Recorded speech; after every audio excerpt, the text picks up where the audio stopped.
Calon Presiden nomor urut 3 Ganjar Pranowo mengklaim telah menciptakan pelayanan publik berkeadilan bagi perempuan hingga penyandang disabilitas saat menjabat sebagai Gubernur Jawa Tengah. Ganjar mengaku telah mengajak kelompok perempuan dan disabilitas sejak awal dengan melibatkan kelompok-kelompok tersebut dalam musyawarah perencanaan pembangunan dan musrembang. Kebetulan saya punya pengalaman 10 tahun menangani soal ini. Mengajak mereka berpartisipasi sejak awal, satu, menghadirkan dalam setiap musrenbang kelompok perempuan, penyandang disabilitas, anak-anak, kelompok rentan yang lain termasuk orang tua. Kenapa? Agar pengambil keputusan mereka aware, mereka peduli apa yang mereka rasakan.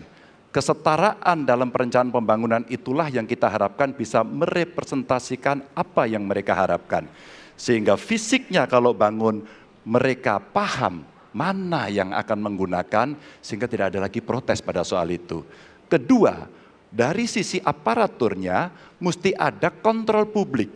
Maka kalau saya membuat pengalaman kami membuat lapor GUP sebagai satu ruang komplain publik yang pemerintah nggak boleh baperan, pemerintah harus menerima seluruh masukan dan kritikan, inilah yang akan kita angkat menjadi government super apps. Sehingga ketika itu tidak berjalan, pemerintah tertinggilah yang harus kemudian mengambil alih itu, sehingga pelayanan akan bisa jauh lebih baik, sehingga kelompok-kelompok ini harus mendapatkan afirmasi. Ya, kita bahas Capres nomor urut 3, Ganjar Pranowo dan Mahfud MD. Ya, kita lihat Ganjar menonjolkan sisi pengalaman dia 10 tahun dalam pelayanan publik terutama ya.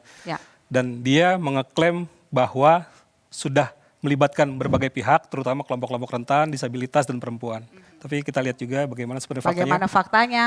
Kalau kita lihat dari faktanya memang Jawa Tengah bisa dibilang mendapatkan pelayanan publik tertinggi dari Ombudsman.